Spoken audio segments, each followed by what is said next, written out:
جو آپ کی زندگی میں بڑا نمایاں تھا وہ تھا عدل اور انصاف۔ حضرت عمر رضی اللہ تعالیٰ عنہ خلیفہ راشد تھے۔ ساری زندگی آپ کی عدل اور انصاف پہ گزری۔ آپ کا جو فیصلہ ہوتا وہ عدل پر مبنی ہوتا، چاہے اس فیصلے کا تعلق آپ کی ذات سے ہوتا، چاہے آپ کی اولاد سے ہوتا، چاہے اس کا تعلق رعایا کے ساتھ ہوتا، ہر فیصلہ آپ کا عدل اور انصاف پر مبنی ہوتا تھا۔ حضرت عمر رضی اللہ تعالیٰ عنہ کا عدل اور انصاف کیسا تھا؟ میں چند واقعات عرض کرتا ہوں جس سے معلوم ہوگا حضرت عمر کی ساری زندگی عدل اور انصاف پہ گزری۔ علامہ ابن عساکر رحمۃ اللہ علیہ متوفہ 571 ہجری کی کتاب ہے تاریخ مدینتی دمشق۔ اس کتاب کی 44 نمبر جلد میں تفصیل کے ساتھ حضرت عمر رضی اللہ تعالیٰ عنہ کے حالات ہیں۔ اسی کتاب میں انہوں نے ایک واقعہ ذکر فرمایا۔ حضرت عمر رضی اللہ تعالیٰ عنہ اور حضرت ابی بن کعب رضی اللہ تعالیٰ عنہ ان کے درمیان کسی معاملے میں نزاع ہو گیا۔ اب معاملہ حل کرانے کے لیے کسی سالس کی ضرورت تھی، باوجود یہ کہ حضرت عمر اس دور میں خلیفہ تھے، امیر المومنین تھے۔ آپ نے فیصلہ خود سے نہیں فرمایا کسی تیسرے آدمی سے فیصلہ کرواتے ہیں۔ تو حضرت ابی بن کعب کی رائے بھی یہ تھی کہ حضرت زید بن ثابت سے کروایا جائے۔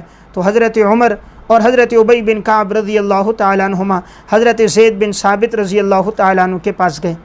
حضرت زید کے ہاں جیسے پہنچے تو وہ استقبال میں کھڑے ہوئے اور حضرت عمر رضی اللہ تعالیٰ عنہ کو اٹھ کر ملے اور اپنی جگہ پر بٹھا دیا۔ حضرت عمر رضی اللہ عنہ نے فرمایا کہ نہیں، میں اپنے خصم کے ساتھ مقابل کے ساتھ بیٹھوں گا۔ تو جہاں حضرت ابی بن کعب بیٹھے تھے حضرت عمر رضی اللہ عنہ بھی ان کے ساتھ بیٹھ گئے۔ اب چونکہ مدعی حضرت ابی بن کعب تھے اور انہوں نے اپنا دعویٰ دائر کیا لیکن ان کے پاس گواہ موجود نہیں تھے، تو شریعت کا اصول یہ ہے کہ مدعی کے پاس اگر گواہ نہ ہو تو مدعا علیہ پر قسم آتی ہے۔ تو حضرت عمر رضی اللہ تعالیٰ عنہ پر اب قسم آنی تھی۔ تو حضرت زید بن ثابت نے فرمایا حضرت ابی بن کعب سے کہ حضرت عمر کے علاوہ کوئی ہوتا تو میں کبھی تم سے نہ کہتا، لیکن امیر المومنین ہیں، اس لیے میری رائے یہ ہے، میں یہ چاہتا ہوں کہ انہیں قسم نہ دی جائے اور انہیں اس معاملے میں پابند نہ کیا جائے۔ حضرت عمر رضی اللہ عنہ نے فرمایا کہ نہیں، قسم کھانا چونکہ شریعت کا حکم ہے لہٰذا میں قسم کھاؤں گا۔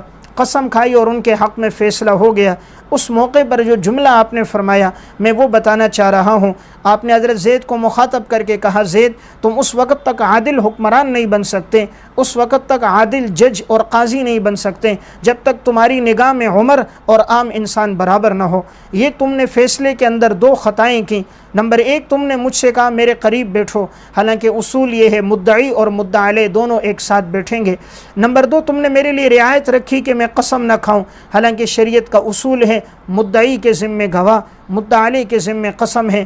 تو اس فیصلے میں تم سے دو خطائیں ہوئی ہیں۔ تو دیکھیں حضرت عمر رضی اللہ تعالیٰ عنہ کا عدل اور انصاف اس واقعے میں واضح طور پر چھلکتا ہے۔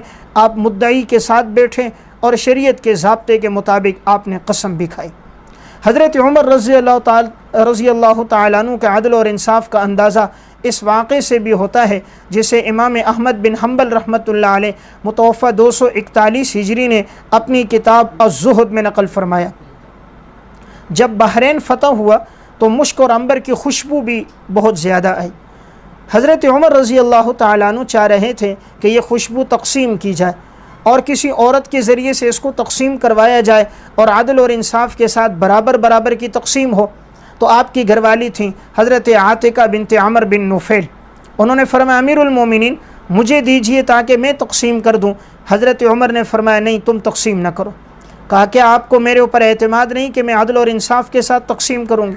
حضرت عمر نے فرمایا مجھے اعتماد تو ہے آپ پر، لیکن ہو سکتا ہے جب آپ تقسیم کرو مشک اور عنبر کے ذرات آپ کے ہاتھوں کے ساتھ لگ جائیں، جسم کے کسی حصے پر تمہیں کھجلی ہو، تم خارش کرنے لگو تو مشک اور عنبر کے ذرات تمہیں زیادہ مل جائیں، اوروں کو کم مل جائیں، تو عمر خدا کے دربار میں کیا جواب دے گا؟ تو اس واقعے سے اندازہ کیجئے کس قدر عدل اور انصاف ہیں کہ اپنی اہلیہ باوجود یہ کہ اگر وہ تقسیم کرتی تو عدل کے مطابق کرتی، لیکن آپ نے انہیں اجازت نہ دی۔ کہیں ایسا نہ ہو مشک اور عنبر کے ذرات ان کے پاس زیادہ آ جائیں، کسی کے پاس کم چلے جائیں، عمر خدا کے دربار میں کیا جواب دے گا؟ حضرت عمر رضی اللہ تعالیٰ عنہ کی زندگی کے عدل کا اندازہ اس واقعے سے لگائیے۔ امام بیہقی رحمۃ اللہ علیہ متوفہ 458 ہجری نے السنن الکبریٰ بیہقی میں سند کے ساتھ واقعہ ذکر فرمایا۔ حضرت عمر رضی اللہ تعالیٰ عنہ بازار میں گشت فرما رہے، گشت کرتے ہوئے آپ نے دیکھا کہ اونٹوں کو فروخت کیا جا رہا ہے۔ آپ نے پوچھا یہ فربا اونٹ کس کے اونٹ ہیں؟ تو بتایا گیا آپ کے بیٹے عبداللہ بن عمر کے اونٹ ہیں۔ آپ نے فرمایا میرے بیٹے عبداللہ کے؟ فرمایا گیا جی آپ کے صاحبزادے عبداللہ بن عمر کے اونٹ ہیں۔ آپ نے فرمایا جاؤ اسے بلاؤ۔ جب بلایا گیا پوچھا کہ یہ اونٹ تم نے کہاں سے خریدے، کب خریدے، اور یہ اونٹ تم نے کہاں رکھے تھے؟ فرمایا ابا جان میں نے یہ اونٹ چند عرصہ پہلے خریدے تھے۔ فرمایا ان اونٹوں کو تم نے کہاں رکھا تھا؟ کہا جو سرکاری چراگاہ ہے وہاں اونٹ چرتے تھے تو میرے اونٹ بھی وہیں چرتے تھے۔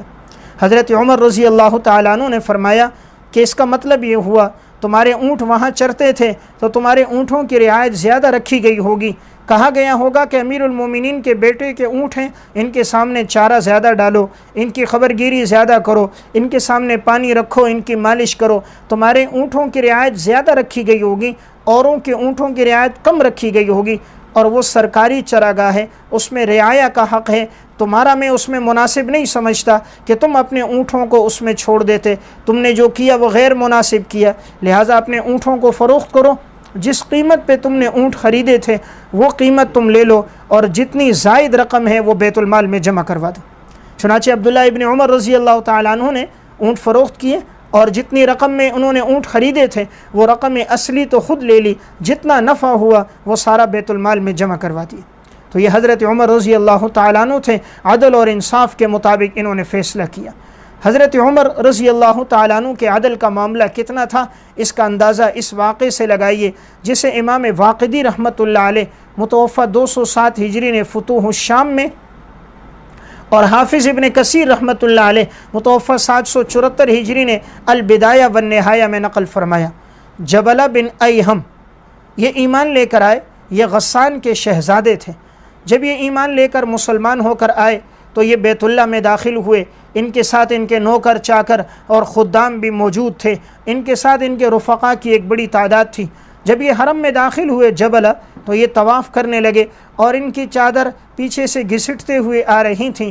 اچانک کسی شخص کا اس پہ قدم پڑ گیا تو قدم پڑنے کی وجہ سے ان کو چلنے میں تکلیف ہوئی، چادر نیچے گر گئی تو انہوں نے فوراً پیچھے مڑ کے دیکھا تو انہوں نے ایک تھپڑ اتنے زور سے مارا کہ اس شخص کی ناک کی ہڈی ٹوٹ گئی، تو وہ فوراً نیچے گر پڑا اور وہ حضرت عمر رضی اللہ تعالیٰ عنہ کے پاس گیا۔ جبلہ اسے کہنے لگا کہ تم نے میری چادر پہ کیوں پاؤں رکھا؟ تمہیں معلوم نہیں ہے میں غسان کا شہزادہ ہوں، مال والا، دولت والا، ثروت والا، تم کون ہو کہ تم نے میری چادر پہ پاؤں رکھا ہے؟ وہ شخص حضرت عمر کے پاس گیا، کہا امیر المومنین انہوں نے بلا وجہ مجھے مارا اور اس قدر زور سے مارا کہ میری یہ ناک کی ہڈی متاثر ہو گئی۔ حضرت عمر رضی اللہ تعالیٰ عنہ نے انہیں بلایا، بلا کر کہا جبلہ کیا تم نے ہی مارا ہے؟ پہلے واقعے کی تحقیق کی، انہوں نے کہا ہاں میں نے ہی مارا۔ کہا کیوں مارا؟ کہا انہوں نے میری چادر پہ پاؤں رکھا۔ کہا اگر پاؤں غلطی سے پڑ گیا تو تم نے اتنا زور سے کیوں مارا کہ ان کے ناک کی ہڈی ٹوٹ گئی؟ فرمایا کہ اب تم سے قصاص لیا جائے گا، یا تو یہ تمہیں معاف کر دے تو الگ بات ہے، اگر یہ معاف نہ کرے اسلام کا اصول ہے اسی طرح تمہاری بھی ناک کی ہڈی توڑی جائے گی۔ اسلام کے ہاں قانون عدل کا قانون ہے۔ جبلہ نے آگے سے کہا میں تو غسان کا شہزادہ یعنی بادشاہ، کیا اس کے بدلے میں میرے ساتھ ایسا کیا جائے گا؟ حضرت عمر نے فرمایا اسلام کا قانون عدل کا ہے، اس میں بادشاہ ہو یا غریب ہو، دولت مند ہو یا فقیر ہو، سب برابر ہیں۔ اگر یہ آپ کو معاف کر دیں فبہا، اور اگر معاف نہ کریں تو آپ سے اس کا قصاص لیا جائے گا۔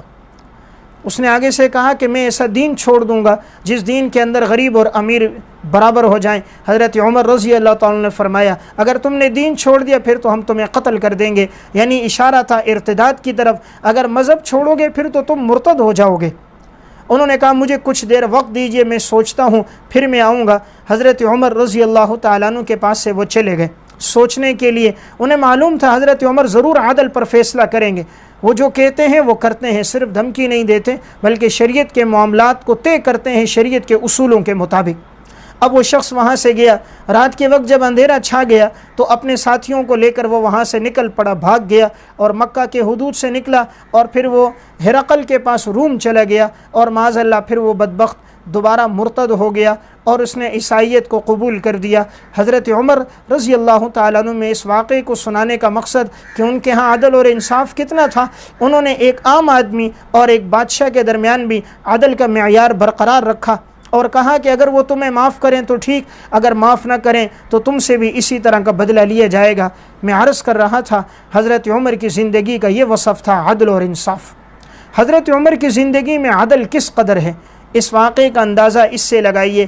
امام ابن قتیبہ رحمۃ اللہ علیہ کی ایک کتاب ہے عیون الاخبار، اور علامہ ابن جوزی رحمۃ اللہ علیہ متوفی 597 ہجری کی ہے مناقب عمر بن خطاب، ان دونوں میں یہ واقعہ موجود ہے۔ حضرت عمر رضی اللہ تعالیٰ عنہ خطبہ دینے کے لیے آئے، اور جیسے ہی ممبر پر آئے خطبہ دینے لگے، آپ نے فرمایا لوگوں میری بات سنو اور میری اطاعت کرو۔ حضرت سلمان فارسی رضی اللہ تعالیٰ عنہ کھڑے ہو گئے، فرمایا ہم آپ کی بات نہیں سنیں گے، اطاعت نہیں کریں گے جب تک آپ ہمیں اس بات کا جواب نہ دیں۔